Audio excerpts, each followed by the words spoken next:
What's up guys, LeftstickRightstick here again, and we're just following up on the Paris Games Week 2017. There was a lot of amazing stuff coming up from that show. We've got, there was loads of announcements and sort of updates throughout that whole show. We thoroughly enjoyed Paris Games Week. There's a few disappointments as well as some amazing surprises as well. Throughout this video we're just going to go through what we thought were the highlights for us of the Paris Games Week. Starting off, we have Guacamelee 2 as it announced coming soon-ish, so we don't really know when that's coming out, but it's Guacamelee 2. If you've been on our channel for long enough, you've seen that we played through Guacamelee 1 and we thoroughly enjoyed it. Definitely check that out if you haven't already. So chicken is not going to be as useless as it was before, which is really exciting. It's going to have some moves, some fighting ability, and it's just generally a whole new set, more obstacles, new mechanics in there, and it's looking awesome. And apparently it's going to be 4-player from the beginning. You can have 4-player co-op from the beginning. It's going to be amazing luchador experience. So I'm looking forward to that. What was really surprising was the Hong Kong Massacre. That seems to be like some top-down action sort of game, which there was the cinematic intros, there was some cinematic storytelling in the trailer, which was completely different from the gameplay, which is a top-down view, but it looked action-packed and amazing and really fun, and that's something to really look forward to. I'm looking forward to that. And the graphics for a top-down game just seemed so detailed, which is really interesting. Back onto more what you'd normally expect of an indie is the Garden Between. It seems like a very story-based, tranquil puzzler. Apparently, there's no real narration. It's just it's telling you the story through the action, and apparently you can sort of rewind time. So there's no sense of urgency in this game. You can just keep trying, repeat, rinse and repeat. It's pretty much the concept of this whole game. Just rinse and repeat for this puzzle. Just keep trying until you solve that puzzle. It's interesting. It's got some really beautiful, calming aesthetics as well as music. So that's really something to look forward to. And then the show actually really focused on a lot of VR, because this is it's a 1-year anniversary of PlayStation VR quite recently, so I guess that's why they're featuring loads of VR stuff. There's loads. The ones that we were most intrigued about was Sprint Vector. That was like some sort of rollerblading-esque parkour style thing, sort of like Mirror's Edge mixed with rollerblading racing, which it looked awesome. It looked super fluid. For some reason, the way it looked just gave me the vibes of Jet Set Radio. But that's something that's really good to look forward to from the VR section. As well as Blood and Truth just looked like an immersive VR GTA kind of game. I mean, I'm not really a fan for GTA, but the whole immersiveness of that whole world seems to be quite interesting. It did grip me. So there was an interview as well at the end of Paris Games Week, and they're talking about how they're trying to basically immerse you into one of those actiony films where you're going through shooting everything. And apparently the whole development process, they're thinking what they thought that you could do in the movie, that you might imagine doing in a movie, in one of these action-packed movies. They tried to implement it, or they thought about implementing it if it was possible. Lots to look forward to in that in terms of VR. Something that would entice me into VR a bit more, this whole sort of concept. We'll see how that goes.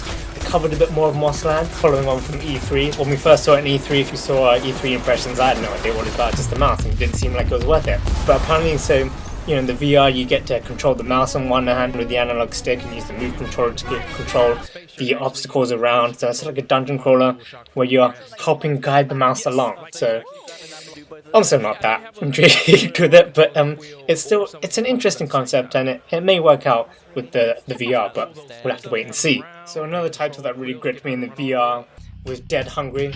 I wouldn't really say gripped, I just thought it was so entertaining. It looked like the whole concept was really funny. It reminded me of the House of the Dead, the arcade game. I don't know if any of you, remember going to the arcade and shooting zombies and stuff. But this seemed like, a parody version of that, where instead of like shooting down zombies, you were apparently curing them by giving them fries, burgers, and it just looked crazy and funny. And it looked like it'll be a really great experience. I don't really see the need for VR, to be honest, for that type of game, but it's funny nevertheless, and I'll be looking forward to that. Not that I'm getting a VR, just because it is £350 right now, and unless that price drops down a lot, I'm not getting that. But for anyone that has VR, Dead Hungry is definitely a game for you. And I think actually it might be available by the time you see this video.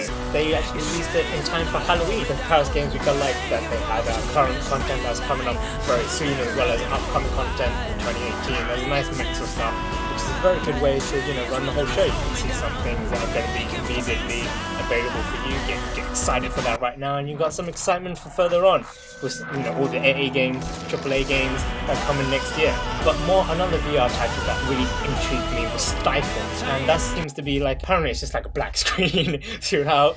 You can look around and you're a blind person, I guess, or you're just in the darkness, and by making noise you sort of detect your surroundings, but apparently you don't want to make too much noise because that's going to attract the monsters that are going to come out and get you. Basically, for me, Dead Hungry and Stifled, if you own a VR right now, you should get those games because they're out now. There were two games that stood out for me the most throughout the whole of Paris Games Week, and it really filled the void of not having dreams. These two games filled the void for me, and that was Oure, or I don't really know, O-U-R-E, I have no idea what it's called. Oure gave a very Journey-esque vibe to it, which I just really loved. You can see my Journey playthrough, my story narration. I'm definitely getting Oure and when I'm playing that. Get prepared for a story narration series for Oure that's going to coming up, but apparently the story is basically set around you are this person that can transform into a dragon, like in Spirited Away, Haku from Spirited Away, and basically you have to go around and convince the titans of the world that stopped working to go back to work, otherwise, you know, the world is going to suffer or whatnot.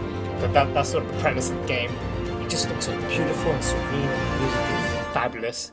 So that's something that I'm looking forward to, and I can get that now. I'm getting that now, and we're playing it soon. The other game that really intrigued me, which is a PlayStation exclusive, is Concrete Genie.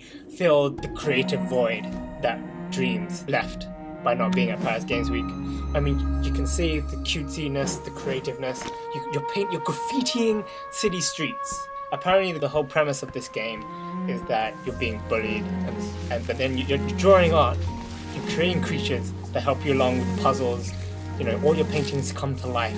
It just looks so beautiful, and the creative aspect is amazing. The puzzle elements is that, you know, whatever, some of the creatures that you create, there's like certain creatures have certain attributes, or certain ways you create a creature has certain attributes that help unlock certain areas. It just looks beautiful. Apparently the creators, they liked 3D action adventure games, and they found a way to implement this creativeness into an action adventure game.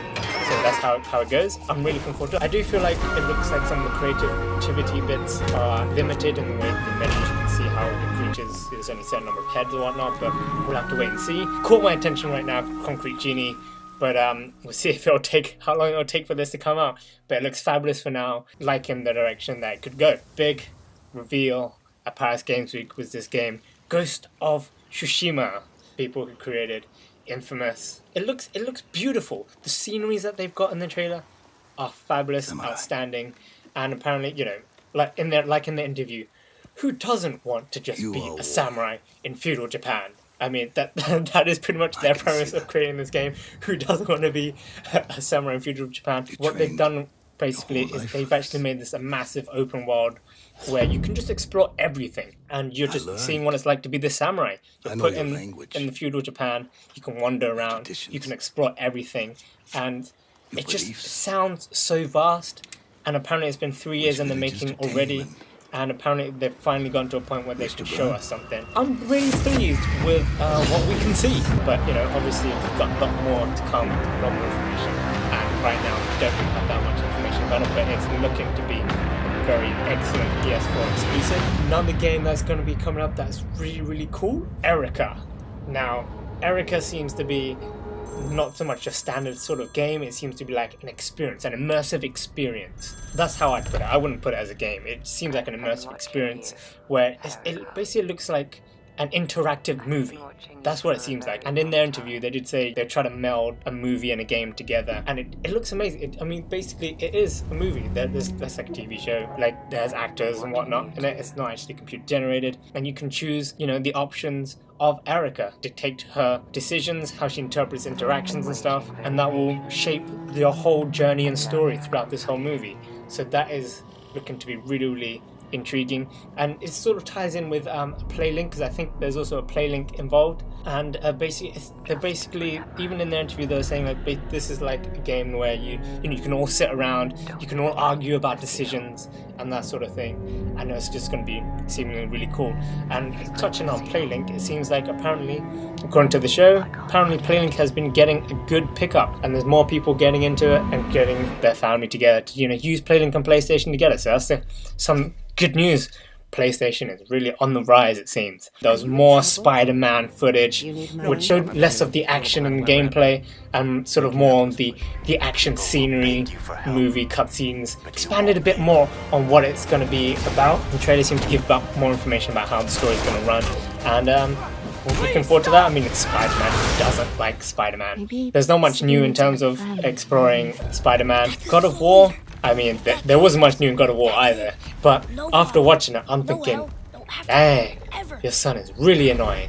And this is going to be one really annoying game to play through. The way he sounds and the way it seemed like he participated in the fights, he seemed so useless. And I feel like that's going to be a huge drag on the new God of War reboot. We'll have to wait and see how much of an impact it'll have, but for now, just on that short trailer that released at past Games Week, I feel like I'm going to be so annoyed. The scale of fighting might be just as epic as it was before, so we'll have to wait and see. There was Monster Hunter World. I feel like the footage that they showed just wasn't that high quality. They looked like they would be amazing, but the detail seemed to be a bit lacking. Maybe that's just the video quality of my stream that I saw, but apart from that, there's beautiful landscapes abound, and just showing more of the monsters that we have to hunt and stuff. I mean, there's so much really more to really say and show with Monster Hunter World, because it's an open world. You're just going to have to hunt monsters for more materials, to get better weapons, to hunt even bigger monsters. You're like in one of those, fantasy guilds or whatnot. You just have to do challenge, just keep up with the tasks that come up, and you just keep grinding through it. I mean, I'm probably going to be getting Monster Hunter World, and we'll get having a playthrough of that on our channel as well when it comes out. But that is something I'm really looking forward to.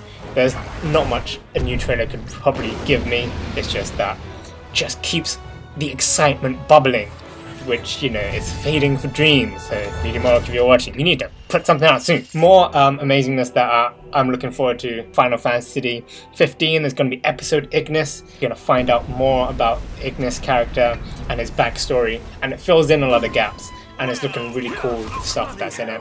And they've also got Monster of the Deep, apparently the VR fishing sort of side game to Final Fantasy 15. It sort of takes place actually during the whole story, and just a fishing simulator, but in Final Fantasy world. It's a completely standalone game, so you don't actually have to have Final Fantasy 15 play it, which is really nice, although I don't really know how much I would like a fishing game. Another really intriguing and new exclusive that was introduced, Detroit. I guess similar to Erican, sort of there's a set story that you're following. You make decisions that affect the outcome of the whole game's whole story, that how it plays out. In Detroit, you are playing a robot nanny thing. Basically, you get the choice of preventing child abuse or how you go about it. It seems interesting, but I don't know how long a game it could be. It seems like it'd be quite short, and all the decision making there wouldn't be that much to decide. I guess we'll have to wait and see. It's like a nice game. And then there's also, as we saw in E3, Shadow of Colossus is a bit more gameplay shown now, rather than just the epic scenes of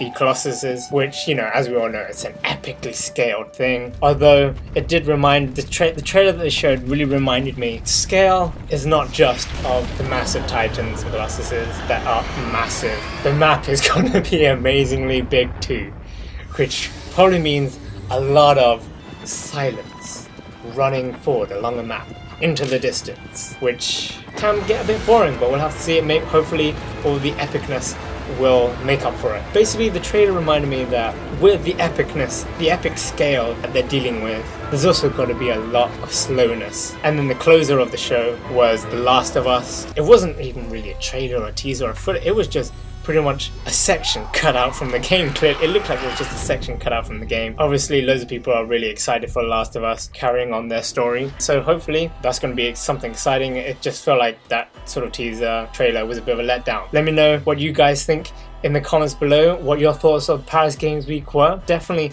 a better show than E3 for me. To be honest, I feel like maybe there's a lot saved up for the PlayStation Experience show in December. This was actually a very good show to keep the excitement bubbling. There's loads of new stuff that was announced, good updates, and something to really look forward to. Highlights were Oure, Concrete Genie, Monster Hunter World, and Erica, and Hong Kong Massacre were probably my main highlights of this show, as well as from the VR section, Dead Hungry and Stifled. You know, if you guys enjoyed Paris Games Week or you didn't like it, let me know in the comments below what you thought about it, which games you liked, which games you just find meh, and vent your disappointment that Dreams was not present. And I hope you enjoyed this video. Click that like button if you did, and don't forget to subscribe to LeftstickRightstick for Little Big Planet content. Final Fantasy content is coming up. We've got loads of other content coming up, so definitely stick around. And we're going to be covering PlayStation Experience 2, our impressions of that too, so I hope you guys stick around. Subscribe to LeftstickRightstick, don't forget to click that bell button as well. So hope you guys enjoyed, and I'll see you next time.